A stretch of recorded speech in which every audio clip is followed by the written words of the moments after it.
पूज्य गुरुदेव श्री पहाड़ी बाबा महाराज कहा करते थे, बच्चा भिखारी का हाथ ऐसा और साधु का हाथ ऐसा। महाराज जी कहते थे भिखारी का हाथ ऐसा और साधु का हाथ ऐसा। वो कहते थे मुंह से न कहे, संसार के किसी भी व्यक्ति से कुछ भी लेने की इच्छा संकल्प यदि तुम्हारे मन में उत्पन्न हो गया तो तुम तत्काल साधुता से नीचे गिर गए, भ्रष्ट हो गए और तुम भिक्षुक हो गए, भिखारी हो गए। महाराज कहते थे कि कभी कोई साधु महात्माओं को ये नहीं कहता, भले ही वो मधुकरी मांग के खाते हैं, फिर भी लोग ये नहीं कहते आइए भिखारी जी महाराज। ये बोलता है कोई? क्या कहते हैं? आओ महाराज, आओ महाराज। भिखारी जी कोई नहीं बोलता है। मांगते भिखारी भी हैं और मांगते संत भी हैं, पर संत को भिखारी नहीं कहते,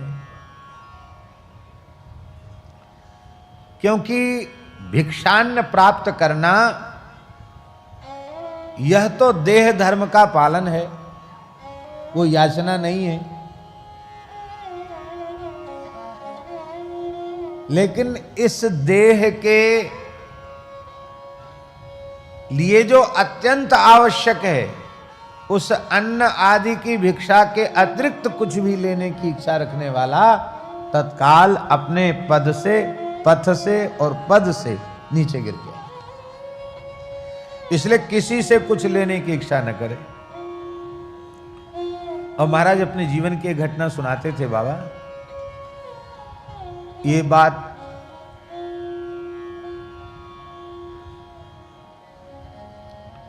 बहुत पुरानी है, मैंने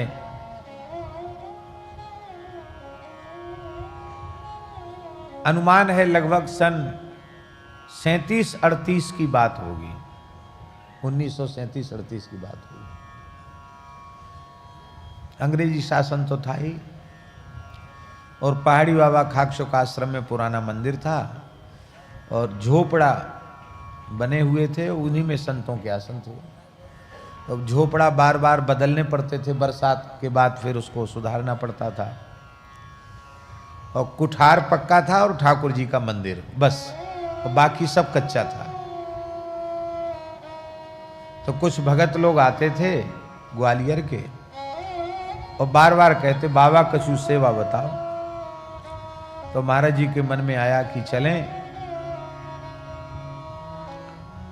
भक्त को कहें कि तुम बार बार सेवा के लिए कहते हो तो हमारे स्थान में टीन सेट डलवा दें, तो संतों को सुविधा हो जाएगी। तो सवेरे ठाकुर जी की सेवा करके चले,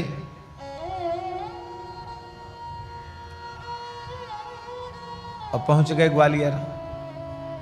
ट्रेनें भी कम चलती थी और लकड़ी झोंकने वाली ट्रेन चलती थी उस समय। लकड़ी झोंकते थे, लकड़ी जलाते थे ट्रेन में। और ग्वालियर पहुंचे, जिस व्यक्ति के यहां पहुंचे कुछ लेने की इच्छा से, वो वैश्य थे, अपनी गद्दी पर बैठे थे। महाराज जी जैसे ही पहुंचे, आओ आओ महाराज, आओ महाराज पधारो। तुरंत उन्होंने अपनी गद्दी पे, सेठ जी ने कंबल बिछा दिया, विराजो महाराज। महाराज जी बैठ गए। कहो कैसे पधारे? महाराज जी ने कहा बार बार कहते थे कि हम कुछ सेवा बताइए, तो हमारा मन है कि टीन सेट यदि डल जाए जहाँ झोपड़ा है तो बार बार परेशानी नहीं होगी संतों को। तो इतना सुनते ही वो जो महानुभाव थे उन्होंने महाराज जी की तरफ तो पीठ कर लिया, और वो और व्यवहार की बातों में व्यस्त हो गए। चाहे ग्राहकों से या अपने मुनीम वगैरह से चर्चा करने लगे। महाराज जी को उत्तर नहीं दिया, उधर पीठ कर लिया। और महाराज जी तो बहुत स्वाभिमानी भी बहुत थे, वो तो नृसिंह भगवान थे। हम तो उनको नृसिंह भगवान के रूप में ही अनुभव करते थे। वो कहाँ इतनी देर बैठने वाले और सहन करने वाले। जैसे ही भगत ने पीठ दिखाई सोई महाराज जी उठे, 5-7 मिनट में ही वहां से उठ गए। थोड़ी देर तो प्रतीक्षा किया कि शायद जरूरी बात हो, लेकिन देखा इसने बिल्कुल उपेक्षा कर दी।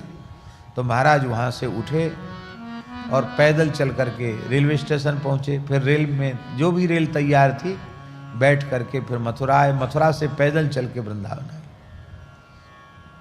तो सवेरे केवल बाबा ठाकुर जी का चरणामृत लेके गए थे, कुछ खाया पिया नहीं था। और रात्रि को लौट के आए तो 12 बज गए। मथुरा से पैदल चल के आए वृंदावन, तो रात्रि को 12 बजे स्थान में पहुंचे। बीच में कहीं जल भी नहीं पिया था उन्होंने।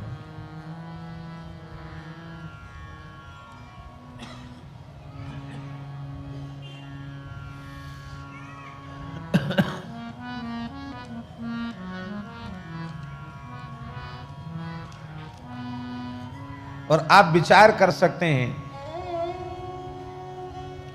महीना भी जेठ का था, तो ज्येष्ठ मास में कितनी गर्मी होती है। महाराज ने दिन भर पानी नहीं पिया और वहां लौट के आए वहां से, तो खूब तालू चिपक रहा था प्यास के मारे। तो कुआं से बाल्टी खींच, अभी भी कुआं है वहां खाक चौक में, कुआं से पानी खींच करके महाराज जी ने खूब स्नान किया पहले तो, अब फिर जल पिया और वहीं हाथ में जल लेकर संकल्प किया, हे रघुनाथ जी, आपके नाम से लंगोटी लगाई साधु बने और अपना व्रत भंग करके हम केवल टीन सेट डलवाने के लिए हम गए। अब हम ये प्रतिज्ञा करते हैं आपके चरणों में कि जीवन की अंतिम श्वास तक कभी किसी संसार के मनुष्य से क्या चले, किसी से भी कुछ भी लेने की इच्छा नहीं करेंगे।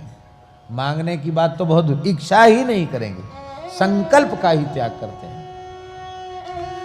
हम साधु क्या टीन सेट डलवाने के लिए बने थे कि मकान बनाने के लिए बने थे साधु? हम तो भजन करने के लिए साधु बने थे।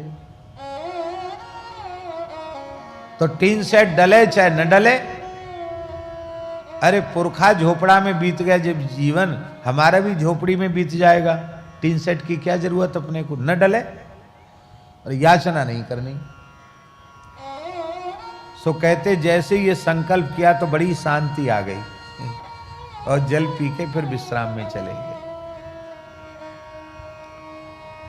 भैया जी तीसरे दिन उसके परिवार के वे ही महानुभाव जिन्होंने पीठ दिखा दी थी, वे ही महानुभाव आकर साष्टांग पड़ गए, जोर जोर से रोने लगे।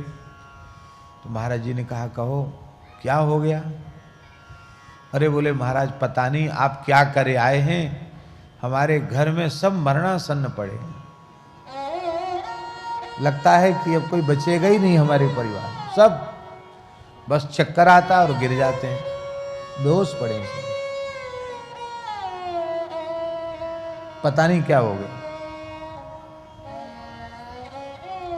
तो महाराज जी हंसने लगे।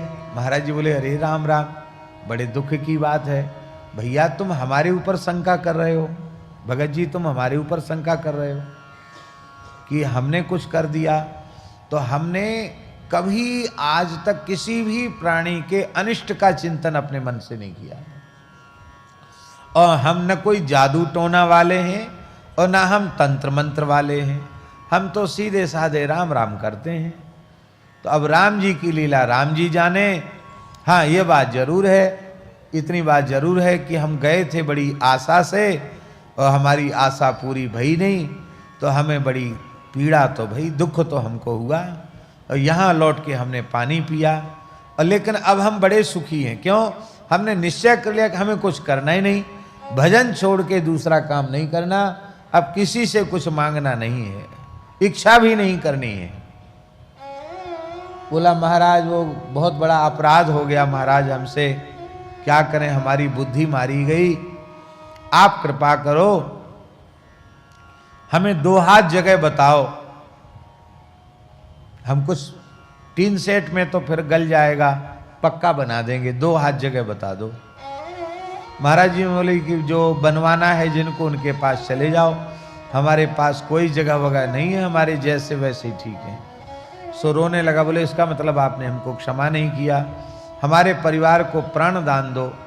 तो महाराज जी कहते कि अब कुछ तो पिंड तो छुड़ाना था, तो धूना की विभूति लेकर हमने कहा जाओ सबके माथे पे लगा देना, ठीक हो जाएंगे, लेकिन बनाने बनाने का हमको कोई अब आवश्यकता नहीं है, ले जाओ यहां से, लेकिन यहां रोग आओ मत।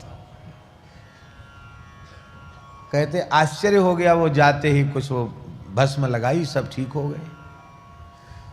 फिर उन्होंने बनाया, अब तो पुराना सब विसर्जित करके वहां नया निर्माण हो गया है। फिर जो टीन सेट जिन्होंने नहीं बनाया था, उन्होंने लगभग पूरे स्थान का निर्माण, जो पुराना स्थान जितना था, नीचे का पूरा पंगत घर, रसोई घर, संत निवास, सब उन्होंने बनाया। एक ही व्यक्ति ने बनाया। जब इच्छा की तब टीन सेट के लिए भी हाँ नहीं किया, और जब संकल्प का त्याग कर दिया तो बिना संकल्प के सब कुछ हो गया। और विलक्षण बात, भयंकर अकाल पड़ा और उस अकाल में अन्न नहीं मिल रहा था, और श्रावण भादों का उत्सव का समय आ गया। तो 20-25 महंत वृंदावन के संत समाज के अंग्रेज कलेक्टर से मिलने गए मथुरा। अंग्रेज कलेक्टर था कि महाराज हमारे यहाँ उत्सव आ रहा है, थोड़ा अन्न की व्यवस्था हो जाए। तो अंग्रेज कलेक्टर बोला हम कुछ नहीं सुनेगा, जो गेहूं खाएगा वो गोली खाएगा, जो गोली खाएगा वो गेहूं खाएगा, कह के भीतर चला गया। माने उसके कहने का मतलब था कि तुमको गेहूं खाना है साधुओं को तो गोली खाओ, माने फौज में भर्ती हो जाओ, युद्ध करो, लड़ाई लड़ो तो रोटी खाने को मिलेगी, नहीं तो नहीं मिलेगी। जो गेहूं खाएगा वो गोली खाएगा, जो गोली खाएगा वो गेहूं खाएगा। ये बात है सन 1942 की। महाराज जी ने कहा रे राम राम बताओ, हम 10-20 महंत गए और उसने ऐसे कह दिया, अधिकारी ने। लौट के आए तो सब तो अपने उनके ऊपर प्रभाव नहीं, महाराज जी के चित्त पर बड़े जल्दी प्रभाव पड़ जाता था। महाराज जी लौट के आए, बोले अरे राम राम, हम राम जी के सहारे राम जी का दरबार छोड़कर एक अंग्रेज के पास गए अन्न मांगने के लिए, है धिक्कार है तुमको। राम राम राम राम, लोगों के बहकावे में आ गए। अब अन्न का आज से त्याग कर देते हैं। 1942 में उन्होंने अन्न का त्याग कर दिया और 2003 तक अन्न का स्पर्श नहीं किया। मध्याह्न में 24 घंटे में एक बार 1.5 छटाक साग और शाम को 1.5 पाव दूध, यही उनका 1942 से लेकर और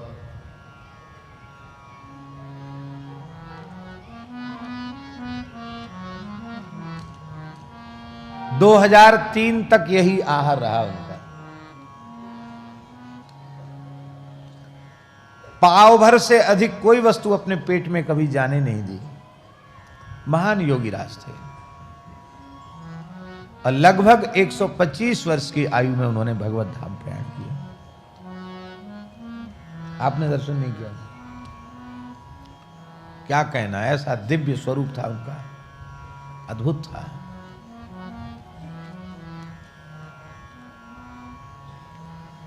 और रसोई रोज बनाते थे ठाकुर जी के अपने हाथ से। रसोई 8 फुलका भगवान के लिए बनाना, साग बनाना, दाल, सब रसोई पूरी बनाते थे। ठाकुर जी का साग का प्रसाद थोड़ा सा लेते थे, बस अलग से कोई फलाहार नहीं, सब्जी प्रसाद, वही 1.5 छटाक साग, 1 छटाक हाथ में ले ली, फिर ठाकुर जी की कटोरी से फिर आधी छटाक ले ली, ऐसे पा गए, हो गया उनका फलाहार।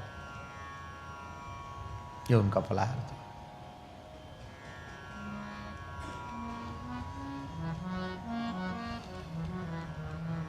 ठाकुर जी ने फिर एक बार परीक्षा ली। देखो, प्रतिज्ञा किया कि हमको किसी से कुछ नहीं लेना है। तो उसके बाद तो यह घटना घटी, तो अन्न भी छूट गया। बोले ठाकुर जी को तो भोग लगाएंगे, लेकिन अब अपने ऊपर अन्न का प्रतिबंध कर देते हैं। कर दिया। इसके बाद क्या हुआ, कि एक बार ऐसी स्थिति आ गई कि ठाकुर जी को केवल चावल का भोग लगा, दही भात और कुछ जमुना जी के किनारे से भाजी उतार लाए थे, वो भाजी एक फूटी कौड़ी स्थान में नहीं, दही भात और भाजी ये ठाकुर जी को भोग लगा। और दूसरे दिन के लिए ठाकुर जी को क्या भोग लगेगा वो नहीं था। तो महाराज जी प्रतिज्ञा कर चुके, न एक मुट्ठी अन्न किसी से मांगेंगे और न 1 रुपए किसी से मांगेंगे। तो ठाकुर जी को भोग धरा के गए और जब भोग उसारने आए तो ठाकुर जी मन ही मन ठाकुर जी को जब श्रृंगार उतार रहे थे, बढ़ा रहे थे श्रृंगार, अभी भी खाक चौक के वही ठाकुर जी हैं, तो मुकुट क्रीट बढ़ा करके श्रृंगार, धनुष बाण बढ़ा दिया जाता ना, जैसे भोग लगाते हैं तो मुरली धनुष बाण सब अलग कर दिया जाता है, तब ठाकुर जी आरोगेंगे, आचमन कराया जाता, यही पद्धति है। तो भोग लगाते लगाते ठाकुर जी से कहा महाराज जी ने मन ही मन, देख लो सुन लो कान खोल के, हम हाथ तो पसारेंगे नहीं किसी के सामने, रही आपके राग भोग की बात तो स्थान में गैया है, दिन भर गैया चराएंगे, जमुना जी के पल्ली पार जाके जमुना किनारे गैया चराएंगे और खूब चकाचक दूध का भोग आपको लगाएंगे, दही का भोग लगाएंगे, मठा का भोग लगाएंगे, माखन का भोग लगाएंगे। अब अन्न की तो राम राम, आपको अन्न का भोग लगाना हो तो अपनी जुगाड़ खुद करो, हम न किसी से कहने वाले हैं न किसी से मांगने वाले हैं। ऐसा मन ही मन ठाकुर जी से कह के गए। और जब भोग उसारने आए ठाकुर जी का, तो खाक चौक के ठाकुर जी की देहली पे 2 रुपया रखे। कितने रुपया? 2 रुपया। ये भी घटना 1942 की, 2 रुपया रखे। तो उन जमानों में सेठ साहूकार तो चुवन्नी चढ़ाते थे, और नहीं तो आम जनता तो धेला पाई चढ़ाती थी, धेला चलता था, पाई चलती थी। और कोई राजा आता था तो रुपया चढ़ाता था, 1 रुपया चढ़ाने वाले को राजा माना जाता था, महाराज जी सुनाते थे। तो महाराज जी ने एक संत रहते थे खाक चौक में, उनका नाम था श्री दामोदर दास जी, वो ठाकुर जी के दरवाजे पे बैठे थे। तो महाराज दामोदर दास, हाँ महाराज। अरे भाई कौन आया, ये भेंट कौन चढ़ा गया 2 रुपया? तो बोले महाराज यहाँ तो मक्खियू नाए आई, ऐसे बोलते थे वो। यहाँ तो माछियू नाए, माने मक्खी नहीं आई, यहाँ कोई ना आया, हम तो यहीं बैठे हैं। कौन आवेगो महाराज, कौन चढ़ावेगो 2 रुपया? ब्रजवासी महात्मा थे, कौन चढ़ावेगो महाराज, कोई ना आया हो यहाँ। तो महाराज जी समझ गए कि कोई भी मनुष्य यहाँ आया नहीं, तो ठाकुर जी से कह के गए थे कि भाई तुमको भोग लगाना है तो व्यवस्था कर लो। तो ठाकुर जी ने 2 रुपया दिए। अब कहाँ से दिए ठाकुर जी जाने। तो कहते उस समय 1 रुपए के 32.5 सेर तो चना आए। कितने? 32.5 सेर चना आए, और फिर बाकी 1 रुपया में दाल भी आ गया, चावल भी आ गया। ठाकुर जी का भंडार 2 रुपए में भर गया। और कहते जब से 2 रुपए में भंडार भरा तब से आज तक खाली नहीं हुआ। 2 रुपए में भरा भंडार और आज तक खाली नहीं हुआ। आप कहेंगे कि आप ये सब बात क्यों सुना रहे हैं? हमारे सुनाने का प्रयोजन यही है कि वस्तुतः भगवत शरणागत भक्त को कभी किसी से कुछ नहीं चाहिए। भक्त का सबसे पहला लक्षण है निरपेक्ष। निरपेक्षम मुनिम शांतम निर्वैरम समदर्शिनम अनुब्रजाम्यहम नित्यम पूये ये त्यंग्री रेणु भी। जिनको कबहु न चाहिए कछु, तुम सन सहज स्नेह बसहु निरंतर तास उर सो राउर निज गे। और सच्ची बात है, भगवान ही सब कुछ करने वाले हैं।